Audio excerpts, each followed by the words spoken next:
8 h du matin, Gérard Chemla commence sa journée. Avocat depuis 29 ans au barreau de Reims, il dirige l'un des plus gros cabinets de la région. Une quinzaine d'avocats travaillent pour lui. Mais dans chaque affaire, c'est lui qui monte en première ligne, qui s'implique personnellement. Je ne dis pas « nous avons perdu dans le dossier Dupont », je dis « j'ai perdu ». C'est moi qui perds. C'est moi qui perds. Et donc, non, c'est une implication totale et complètement personnelle. Je ne pense pas que les avocats, d'une manière générale, aillent plaider un dossier comme on accomplit une formalité. Si vous prenez un dossier, vous le prenez pour le gagner. Gérard Chemla fait la une de l'actualité car il défend des familles de victimes de Michel Fourniret. Quelques jours avant le procès, il reçoit monsieur et madame Leroy qui ont perdu leur fille Fabienne il y a 20 ans. Elle a été violée et tuée par Michel Fourniret. Madame Tumpong est la mère de Manania, elle aussi violée et assassinée par le tueur en série. Je vous présente Maître Beyer. Alors, Jocelyne Beyer est associée du cabinet.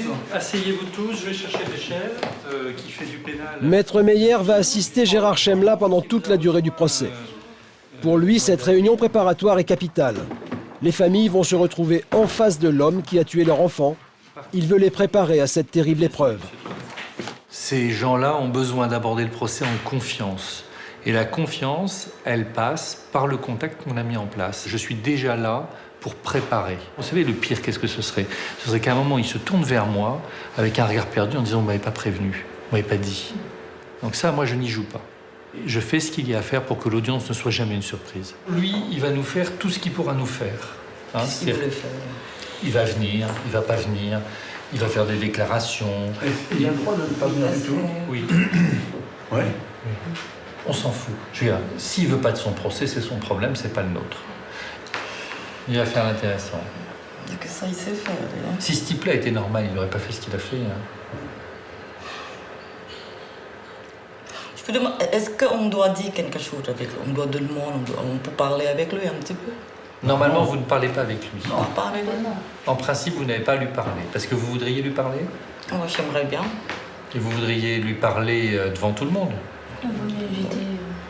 J'aimerais bien un mot. Qu'est-ce que vous voulez lui dire? Je peux pas dire maintenant. J'aimerais bien devant lui, je dis juste un mot, c'est tout. Alors, vous avez le droit de parler devant lui. Oui. Et si vous vous retournez vers lui au moment où vous parlez, on vous en empêchera certainement pas. Ce que vous ne devez pas faire, s'il vous plaît, c'est le menacer. Non, pas menacer, gentiment. Si jamais on sent que vous débordez ou vous dérapez, on sera là pour vous dire d'arrêter. Je ne vous demande pas d'être lisse. Hein. Vous avez des gens, ça fait 20 ans que vous souffrez, qu'on vous a enlevé votre fille. La réunion avec les familles dure depuis plus de 2 heures. Mais Gérard Chemla veut prendre le temps de les écouter avant de partir au procès. On vous promet que vous serez très entourés. Oui. C'est-à-dire qu'on sera là, dans tous les cas, quand vous aurez à parler l'un et l'autre. Je ne dirais pas qu'on vous tiendra la main, mais on sera là. D'accord? S'il se passe le moindre dérapage, on réagira. Et puis si vous n'arrivez pas à parler, vous n'arrivez pas à parler, c'est pas grave. Nous, ce qu'on veut, c'est simplement que les choses se passent proprement et dignement. C'est vous qui êtes les victimes et c'est vous qui avez nécessairement envie d'être le plus méchant. C'est normal. Hein.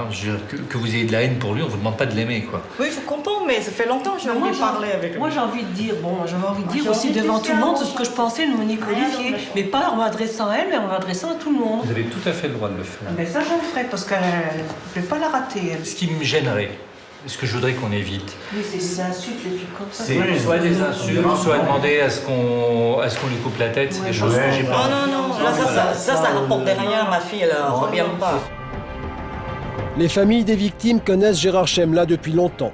Elles ne l'ont pas choisi par hasard. Il a toujours bien su expliquer devant les différents cours, etc., du juge, ce que l'on ressentait. Alors, on lui dit avant, un petit peu, ce que l'on ressent, et lui le traduit très très bien, quoi. Hein, oui. Il nous défend, c'est exactement ce qu'on pense, ce qu'il dit. Et puis il nous explique bien comment ça va se passer, le déroulement, parce que bon, sinon on est un petit peu naïf sur tout ça, on ne connaît pas tellement les procédures. Il nous met au courant, parce que sinon, tout seul, on est perdu. Hein. Les familles Leroy et Tumpong retrouveront leur avocat au moment du procès. Gérard Chemla n'en est pas à sa première grosse affaire. En 2003, il est au procès de Pierre Chanal, un autre tueur en série qui viole et assassine de jeunes soldats près de Mourmelon. En 2001, dans l'affaire AZF, une usine chimique qui explose à Toulouse. Et en 2004, dans le dossier du tsunami. À chaque fois, on le retrouve du côté des victimes. Alors Gérard Chemla est-il seulement le défenseur des victimes? Il se trouve que j'ai fait un chemin au fur et à mesure de ma carrière qui m'a amené, après l'affaire des disparus de Mourmelon, à être plus systématiquement du côté des victimes que du côté des accusés. Maintenant, je suis encore aujourd'hui du côté des accusés, et si demain un accusé me demande de le défendre, j'irai, sauf si j'estime que je suis mauvais, incapable ou incompétent pour le faire. Je ne veux pas devenir ni l'avocat des coupables, ni l'avocat des victimes, ni l'avocat des innocents. Je suis un avocat. Un avocat qui défend tous ceux qui font appel à lui, même les plus modestes. Après les victimes de Fourniret, il reçoit un couple de boulangers ruinés pour avoir vendu des boissons dans leur commerce. Il arrive des choses absolument abominables, puisque vous avez quand même un couple de gens qui a été ruiné, franchement sans raison. C'est clair que vous êtes les victimes de cette histoire-là. Oui. Ce sont des dossiers très compliqués, hein, et c'est, je dirais, une particularité que j'ai d'être un peu de temps en temps l'avocat des causes perdues, c'est-à-dire qu'on vient me voir quand on a tout essayé. Dans son cabinet, Gérard Chemla traite 3000 dossiers par an. Droit du travail, accident de la route, homicide. Son activité est très large.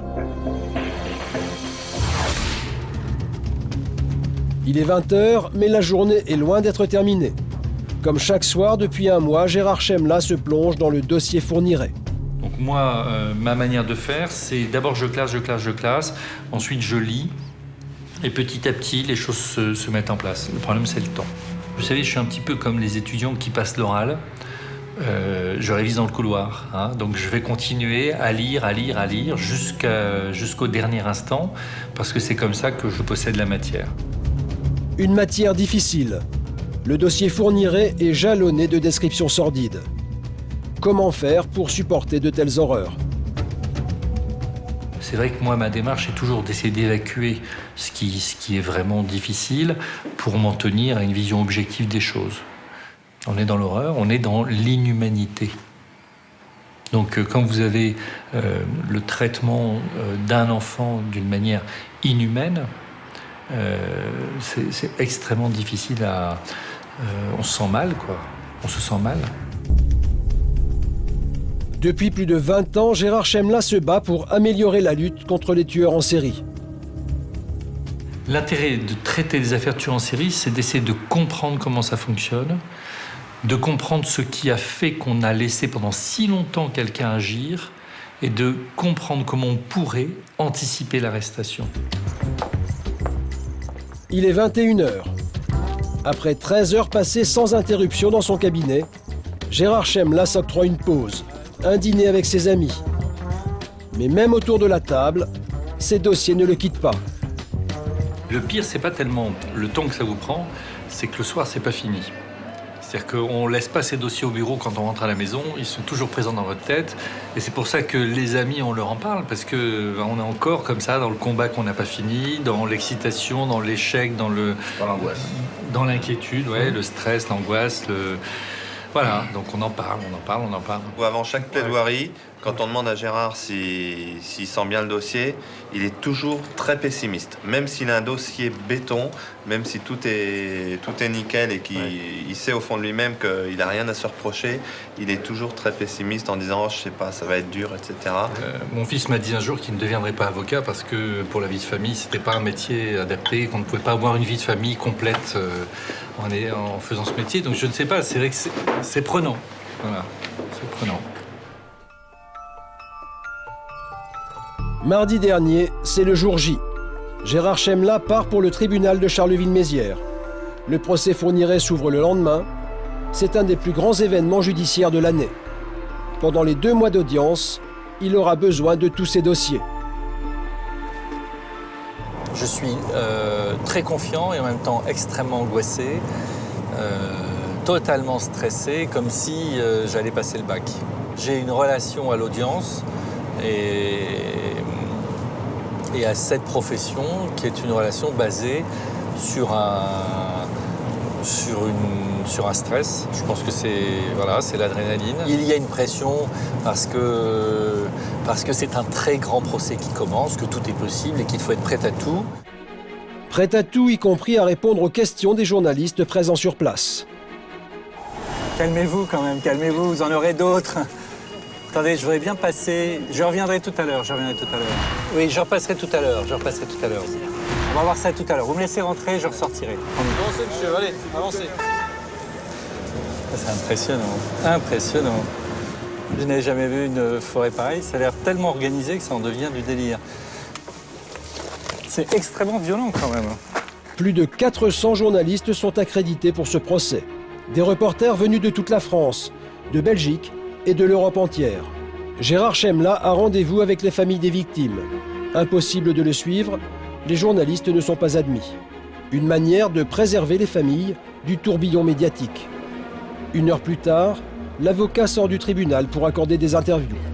Madame Dati avait annoncé la semaine dernière un accueil spécifique pour les familles pour ce procès. Qu'en est-il vraiment? Voilà, c'est en cours. Elles sont inquiètes parce qu'il y a beaucoup de monde par l'importance du procès ou par vraiment le face-à-face? Le face-à-face. Monsieur Fourniret s'expliquera quand le président lui donnera la parole.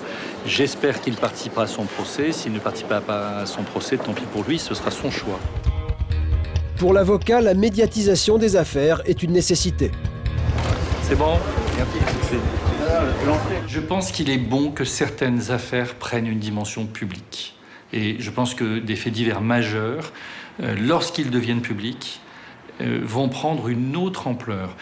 Dans le travail qu'on fait sur les tueurs en série, si nous n'avions pas l'appui de l'opinion publique, nous n'avancerions pas. Et c'est bien parce que nous sommes relayés par la presse qu'un certain nombre d'évidences vont rentrer dans le code pénal et dans la manière de voir des autorités. C'est grâce à la médiatisation de l'affaire Fourniret que le procès a lieu seulement 3 ans après l'arrestation du tueur en série. Un temps record pour la justice. Fin de journée à la cour d'assises, le procès s'ouvre demain. L'avocat sait que l'enjeu est énorme. On ne peut pas dire que 2 mois de procès, ça va être que des moments importants. Maintenant, d'être dans ce procès, ça ne peut pas être négligeable. C'est une étape importante. Il y a des procès qui rythment comme ça une carrière. C'est évident que ça va rythmer ma carrière. Rythmer sa carrière, mais aussi sa vie d'homme. Depuis 10 jours, le procès de Michel Fourniret a commencé.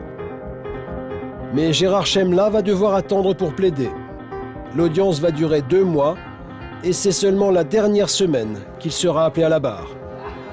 En attendant, il restera aux côtés des familles des victimes qu'il a promis de soutenir.